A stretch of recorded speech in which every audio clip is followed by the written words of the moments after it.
Bienvenue chers téléspectateurs, c'est Aline Tebaro avec le journal du 6 septembre. Le ministre des Affaires étrangères Damek Amakonnen a déclaré que le travail institutionnel et les cadres de coopération doivent être renforcés pour une utilisation rationnelle et équitable du Nil et des autres fleuves transfrontalières. S'exprimant lors d'un sommet ici à Addis Abeba qui a réuni des représentants des initiatives du bassin du Nil Damek, a également affirmé qu'il est nécessaire de modifier l'utilisation des ressources en eau et de travailler ensemble pour conserver l'écosystème pour lutter contre les effets du changement climatique.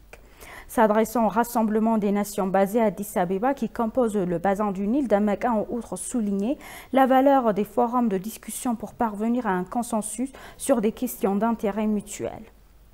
Il a souligné que si nous utilisons équitablement les ressources en eau de la région, il y aura beaucoup. Le ministre de l'Eau et de l'Énergie, Abdamou Itafa, a également réitéré pour lutter contre les effets du changement climatique. Il est essentiel de modifier la façon dont l'utilisation des ressources en eau et de coopérer pour préserver l'écosystème. Il a souligné que l'utilisation du Nil pour un avenir meilleur est une question cruciale qui doit être abordée ensemble. Les chercheurs à l'occasion ont souligné que les médias devraient être une voix pour une utilisation universellement sensée de l'eau, notant que des études et des recherches appropriées devraient être menées sur l'utilisation juste et raisonnable des pays.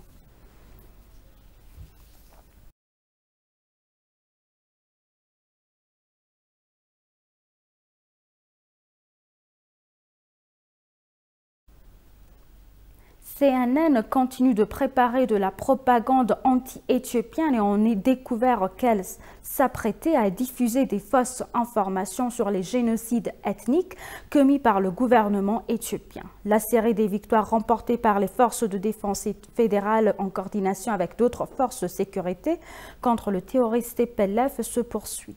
Selon les informations, l'ordre du jour de reportage que CNN pourrait diffuser et les forces de défense et les forces spéciales éthiopiennes ont commis un génocide. Il faut se rappeler que CNN ignorait les atrocités du terroriste TPLF et travaillait plutôt comme un agenda pour sauver le groupe. Le fait que le rapport de la cargaison d'armes sur Ethiopian Airlines était également faux est un événement qui peut être confirmé du jour au lendemain.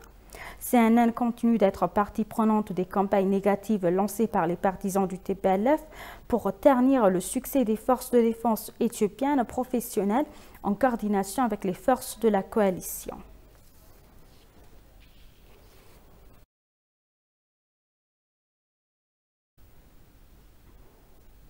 En 1991, après 17 ans de lutte armée, le groupe terroriste TPLF a eu l'opportunité d'établir un gouvernement par la force en Éthiopie et pendant 27 années consécutives, il gouverne l'Éthiopie d'une main de fer. Bien que ce groupe terroriste a été chassé d'Addis Abeba en raison de la désobéissance publique en 2018, il maintient le pays en état de guerre depuis 3 ans. Actuellement, le groupe a attaqué les peuples Amhara et Afar pour la 3e fois et publié un document secret sur le ré et ses activités générales. Moubarak Moussa a plus. Le groupe TPLF qui a été désigné groupe terroriste par le Parlement éthiopien attaque maintenant Afar et Amhara pour la 3e fois après une attaque de trahison contre le commandement nord des forces de défense éthiopiennes. Le groupe terroriste se faisant appeler le remède du peuple de Tigray commet un crime que l'histoire ne pardonnera pas au peuple de Tigray et à tous les Éthiopiens. Divers points ont été repris dans le document final de ce groupe terroriste qui a été préparé le 8 août calendrier éthiopien.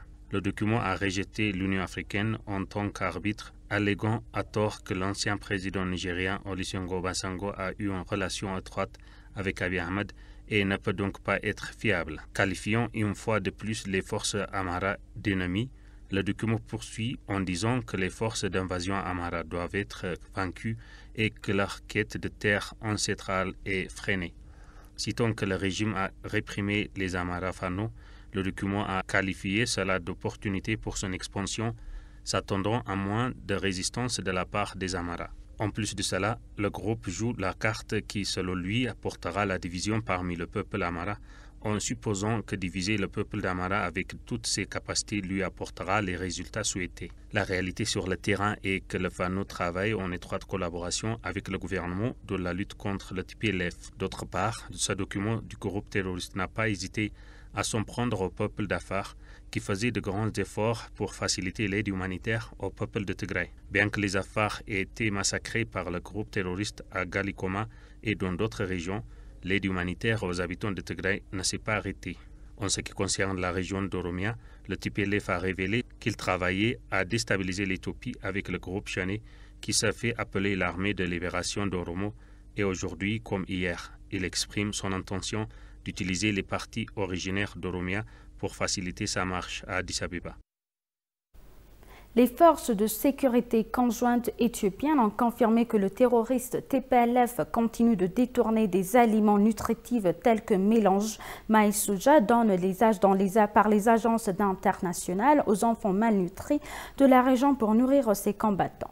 Des preuves d'aliments nutritifs qui ont été récupérées dans les bastions fuis par le groupe terroriste dans la région d'Amara montrent des atrocités continues du TPLF contre le peuple du Tigray en prenant brutalement l'aide alimentaire destinée à soulager la pénurie alimentaire aiguë et a déclaré la force de défense nationale éthiopienne. Affamé délibérément, le peuple a arraché l'aide alimentaire alors que les citoyens souffrent de la faim est l'un des crimes terroristes enracinés du TPLF.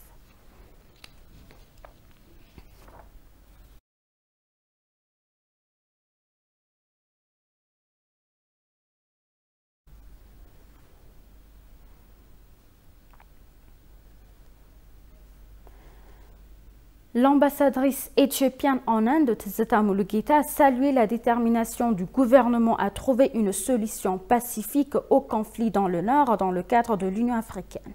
S'adressant au Financial Express, Tizeta a souligné que le gouvernement éthiopien faisait toujours preuve d'adhésion pour trouver une solution politique à la question. S'adressant au Financial Times en Inde, Tizeta Mulugeta a déclaré que l'Éthiopie était confiante dans la résolution du conflit dans le cadre de l'Union africaine. Elle a également déclaré que le gouvernement éthiopien faisait toujours preuve d'adhésion pour trouver une solution politique à la question. Rappelant la déclaration du cessez-le-feu unilatéral et la trêve humanitaire, Tizeta a souligné que l'action a ouvert la voie à la fourniture d'un accès sans restriction aux opérateurs humanitaires dans la région du Tigray. Travaillant main dans la main avec les partenaires internationaux, le gouvernement a fourni l'aide humanitaire nécessaire à l'État du Tigray, a-t-elle ajouté.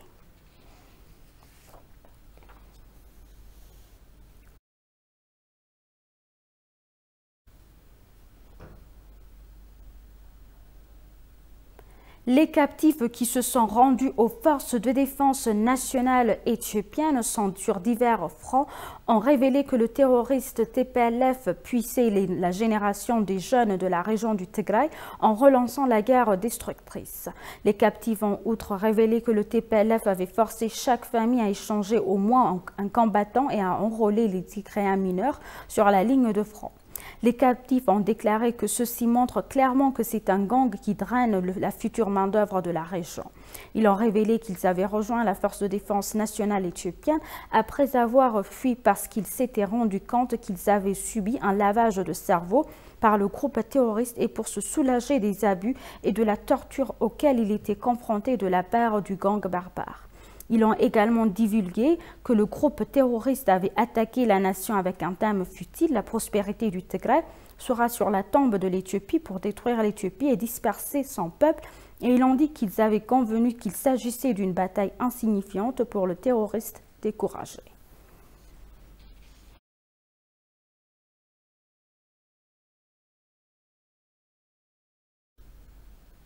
Et pour conclure le journal, le groupe d'action mondiale de la diaspora éthiopienne a organisé une collecte de fonds réussie pour soutenir les communautés déplacées en raison de conflits et de catastrophes naturelles.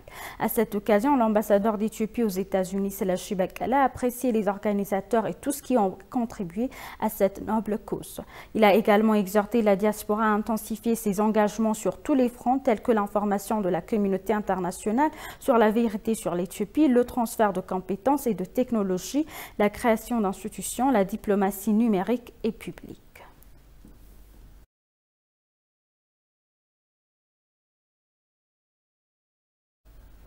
Chers téléspectateurs, nous vous rappelons les titres principaux.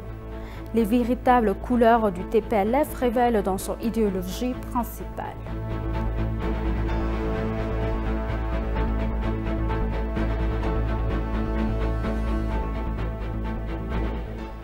Le groupe d'action mondiale de la diaspora éthiopienne a organisé une collecte de fonds pour soutenir les communautés déplacées. Merci chers téléspectateurs, c'est la fin du journal. C'était Aline Teibaro avec le journal. Restez avec nous avec le reste des programmes. Bonne journée.